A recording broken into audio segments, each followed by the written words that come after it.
Welcome to Land Academy. This is the Cash Flow from Land Show. We show you how to buy real estate for half of what it's worth and sell it on the internet really fast. I'm Jack Butala. I'm Jill DeWit. We are Jack and Jill, and this is the Jack and Jill Show, too.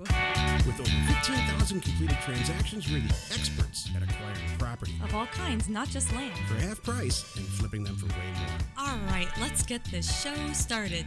Jack Butala with Jill DeWit. Hi. Welcome to our show today. In this episode, Jill and I talk about give them what they want now so you can tell them what they want later. The people who buy our land, that is, specifically the institutional people. Good show today, Jill. Let's take a question before we get into it that's posted by one of our members on successplant.com, our free online community. Actually, this is even better. This is from, I got a note in Facebook. Oh, okay, good. Yeah, so this is really cool. Tom sent in this note to me in Facebook. It says, "Hey, Land Academy team, I've been listening to your podcast recently, and I have an interest in buying and selling land. I am 28 and debt-free with good credit. Yeah, Tom. But I still rent an apartment, and I do not have a home of my own yet. Even better. Just thought I would see your thoughts of buying property before I buy a house of my own. Oh, my gosh. This was designed for me. I have a few friends that are loan officers, and they say house first, but some spare income for a larger down payment sounds pretty good." Well, first of all, why are we asking loan officers about borrowing money? Because I got to say, that I think I kind of know what their answer is going to be. Versus you ask your dad. Your dad's going to give you a different response. And then your other people are going to give you a different response. Okay, Jack, go ahead. Boy, your friends are wrong. Your loan officer's wrong. Who else is wrong in this? Everyone's wrong. I wrote a technical paper a lot of years ago about why it does not make sense to buy a house, almost ever, unless you pay cash, or at least, let's say, 50% down. Right. And especially at your age, you want to build an empire. If you have no responsibility at this age, or for people our age, it looks like to me you have no responsibility, and you actually probably do. You want to build a little micro empire, and then worry about a house later. I love it. You know, a house, unless it's in California or some high growth area, and even then you got to really be careful. You do not make money. You don't make the money that you think. Your house is basically a savings account. You pour some money into it, you fix the roof when it needs it. But in the end, you're just putting money into a savings account. You're not making any money. I mean, the national average for years and years and years has been between 8 and 11% increase in value. That's what I was just going to ask you. I wanted to ask you, Jack, give us just a few little, for Tom, a few little tips about that article, because it was so good. I mean, you had good numbers in there, and you even had you did the math, so people can kind of see, oh gosh, I paid $200,000, and then I sold it for $205. Let's just say somewhere in Arizona, let's say Phoenix area. I lived there for 10 years. Yeah. Gosh, and I made payments that whole time on a mortgage. Did I really make money? No, when you add it all up. Yeah. I mean, here's the Jill's exactly right, and that's what the article is about. You know, what you hear your friends and your parents say is, "I paid $120,000 for that house, and I sold it for $210,000. I made $100,000 on that." No, you didn't. If you add up all the interest and the maintenance and the taxes that you paid and all that stuff, like you would in a business. You know, in a business you have revenue and expenses. Well, if you did that with your house, revenue and expense, you would find out. And I'm not pulling this out of my hat, you would find out that the vast majority of the time you do not make any money at all. Mm-hmm. The difference between renting an apartment building or renting an apartment and owning a house is that you get that variance back. So there's study after study after study. People have written dissertations on this about whether or not it makes sense to rent an apartment versus a house. Do you make more or less money? And you know what it comes down to? Not the asset or any of that. Your life, if you're a nurse or if you're there a lot, if you're an investment banker, it comes down to your situation, not so much the asset itself. So stay the hell away from a primary residence, especially if you're leveraging the heck out of it. Jill and I, that being said, Jill and I own our own home, and we paid cash for it, and it goes up in value. Now we're going to make some money. Mm-hmm. So in the technical paper, I take the example is I take two college graduates who make $60,000 each, and I look at them going to buy a house. I think it's $200,000 house. or and leveraging it at 90%. And then in the second situation, they live in an apartment that they can afford for 5 or 8 years, and then save the money that they would have spent on the mortgage, principal and interest, put 50% down 5 or 6 years later, and now they win. Mm-hmm. So I'll say it again. Stay the hell away from that primary residence. Mm-hmm. Not yet, until you can pay for it. In fact, I would take it even a step further. Yeah. You're 28 years old. Go find a house with like 10 guys. Yeah, 10 and really people. save some money. Now you're talking. Pay, for $200-$300 a month total with everything, utilities, and split all the costs, have a blast, and start your REI career with us, or anybody really. Get some huge money coming in pretty quickly, and then go buy a Ferrari and stuff. You're young, have a blast. Well, Tom didn't say whether he's single or not. We're going to assume he is. I am assuming that, just the way this is written. Yeah. He seems happy, so maybe he's single. Oh. You know what? And he has good credit. Got to be single. Not a woman in his life yet. Maybe Tom's a girl. And the man's not screwing it all up for you. That could be too. Because that does happen also. Oh, my husband decided this was a good investment. What? Maybe Tom's a guy and he's got a boyfriend. And Maybe too. And the boyfriend's about to screw everything up for him. Maybe. I don't Not gender know. specific here. This is very true. Spouses, no matter the location, can screw up your life. That's the name of this show. Location. Oh my gosh. Oh no. Love it. I think we answered the question pretty strongly. So. Tom, if you have any follow-up, hit me up on Facebook. I'd love to hear. Today's topic, give them what they want now, so you can tell them what they want later. What the heck does this mean? Jill's going to tell us in a second. This is the meat of the show. What do you think, Jill? You do it all the time. I don't even know if you really think about it.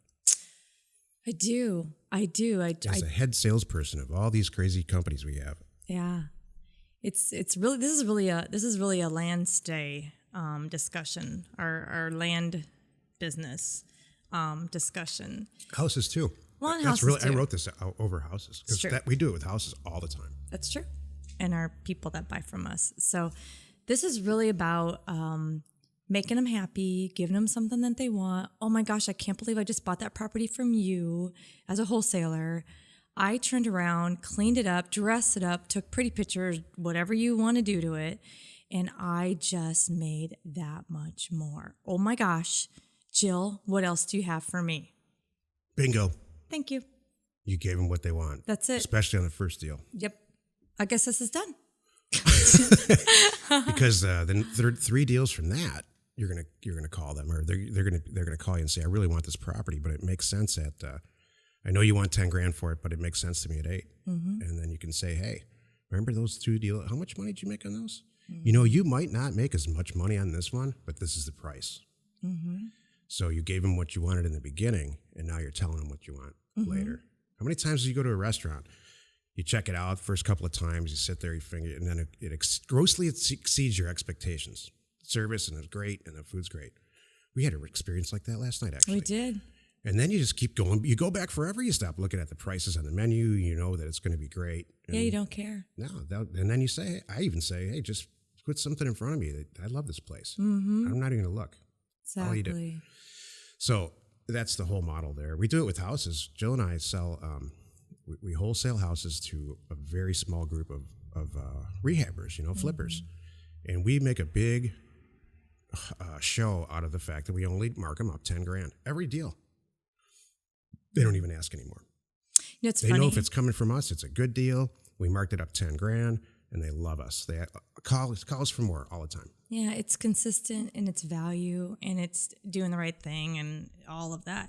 It's funny because I remember new employees in the past years. They would follow some of our transactions, and I'm talking about. So they would see us, buy it for X, sell it for Y, and then they'd watch it what that person did with it, and they'd come back and go, do you know we could have done this and that, and we could have made this much money? I'm like, yeah, good for them. I don't really care. Yeah. I don't care. That's not my business model. This is a wholesale right? model. That's not what I'm doing. I'm going to flip it. And you know what? And then I go, yay. I get me even more excited, like you said, Jack, because I'm like, I'm glad that they just made that much more, because now I officially have a customer for life. Yeah, they're just there's nowhere else they can go to consistently get inventory. Right. I mean, think of it like, I don't know, widgets or anything that you would buy that you wholesale and then retail. Mm-hmm. It's a quality, Consistent it's a quality source. product. It's like, yeah, imagine you dream it up, whatever your product is. Yeah, you consistently provide Toothpaste, quality stuff to your people, like Costco or whatever. Yeah. And they, like Costco. And your person buys it and they do X with it and they're just thrilled. And you're thrilled too because you have 100 of those people or 200 or 2,000 of those people coming back to you consistently, and they don't even question anything, like Jack said. Yeah. Just put it in front of me. I know it's going to be good. Yep. That's it. It's great. I love it. Mm-hmm. It really works. You just can't get greedy and be consistent and be fair. That's it. And don't look back. This is the Technical 2 minutes of property investment advice from your 15-year, 15,000 deal experience. Forget about your primary residence, people. Forget it. I see this mistake. I see it specifically in bigger pockets where people are constantly asking the question that Tom asked. Well, forget it. Forget about your primary residence. It's a money hole. I don't care. The only way it works is if you find a smoking deal, buy it for 35 seconds, maybe not even see the asset, and then flip it. As a primary residence, to move in and put your little garden in and all that, it's a big, huge distraction, in my opinion. I agree. I don't know what else to say about that because I just feel I'm like so it's glad such that, you know what? We're so lucky, Jill, you and I, honestly, just take we're a on the minute same and say page this. of that. Yeah, because it's so hard. Like this guy, Tom, I know this isn't even the topic of the show, but I'm so adamant about what he said. I just see so many people get sidetracked and distracted by a house. Well, you know what it is? I think with you and I, we've been there, done that. Tom hasn't, and I hope that he really listens and I'm one of pays those attention. people who got distracted. Oh, I did too. It's easy to get caught up in the whole little, this is what I'm supposed to do now. Everybody tells you that, and you think that's what I'm supposed to do now. And then, you know what? It's not what you're supposed to do now. You don't have to do what everybody says. Do what's right for you. I'm so glad he asked that Do your own homework. And that's the thing too. I tell people this all the time. Don't trust me. Sit down and do your own homework. Mm-hmm. You can figure this out. You can look at some numbers. You can figure out what people bought for and sold for and what their mortgage was and do the math just like everybody else. And you will reach the same conclusion when you go, oh, yeah, you're right.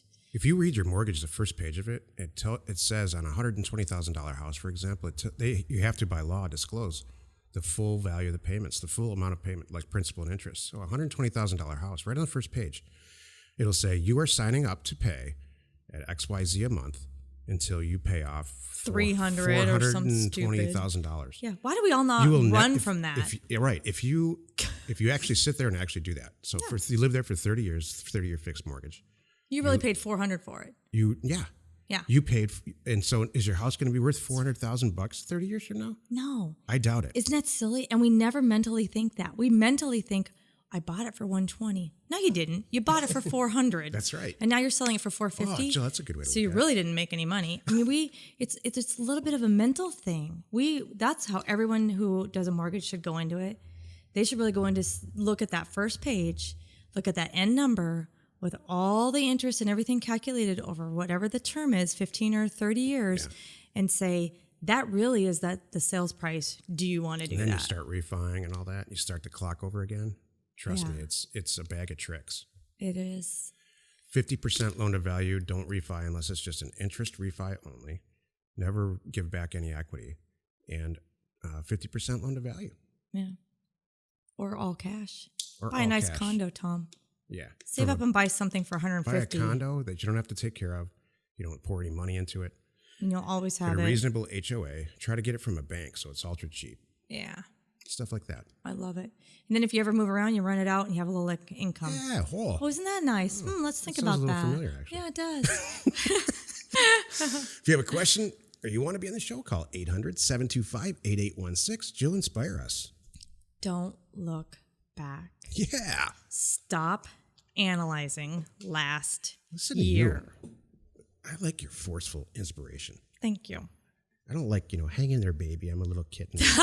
I like, hey, don't look back. Look forward. Right. I don't care what you screwed up yesterday. Today's today. It does not matter. I see a lot of people spending a lot of time really analyzing the decisions they made last week, last year, that got them into whatever hole they're in or pickle or whatever. It doesn't matter. It really doesn't. It's a wasted effort.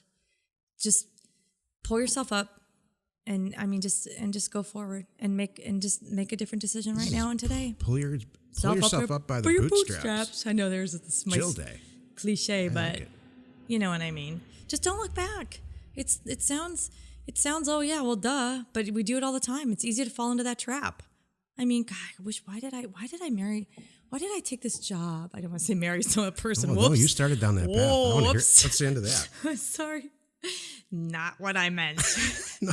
Okay, Freud. Sorry, was that my outside voice? It was a Freudian slip. Oops. Why did I... Oh, Steve. What? Jack. Oh. There's a sound effect. What's that Simpsons? No. Whatever his name is. Right. Why did I marry... Oh, never mind. Why did I take that job? Why did I screw that deal up? Yeah. Why did I think I could flip that house for $200 when I'm $280,000 into this thing? Oh my gosh. I've been there. Right. Why did I get talked into X? You know, I mean, there's all kinds of things. So yeah, whatever it is, we've all been there. We've done it, you know, and hopefully you'll get to the point like we are where we can all laugh about it now. You know, and it's okay. I tease myself now about, what was I thinking? You know, but that's okay. At the time, here's what I say. I tell myself, at the time, given all the information that I had, I really thought I was making a good decision, and that's okay. Now I'm doing. Or at the time, I was really, really drunk. Oh gosh, I made a huge mistake. Oh my gosh, in Vegas, in a chapel. In a Cadillac. How's that for an image? Had a drive-through. Without a condom. Oh boy! Now Jill's inspiration just went woo south. So anyway, you should analyze if we just described someone's insulation. It's Freudian slip number 2. Situation. You do need to analyze that one you need to seek some help with that. Yeah. If you just bought a house for everybody else, so it makes paying too much for a house just seem fine now, doesn't it? It really does. Nobody got pregnant. Anyway. I knew if I led you down that path, I would come out. You would close. Yeah, thanks. Because you're a closer. Yeah, you're a sales closer. Yeah, and we're out. No, just kidding. Join us in another episode where Jack and Jill talk about pregnancy. Oh God. In a derogatory manner. That's me. Oh my gosh. An inspiration in how to recover. That's me. Just about anything you want. We use it every day to buy lots of things for half of what they're worth and hopefully pay cash and sell them immediately. You are not alone in your real estate ambition. Jill, you're a crack up, man. How did that start?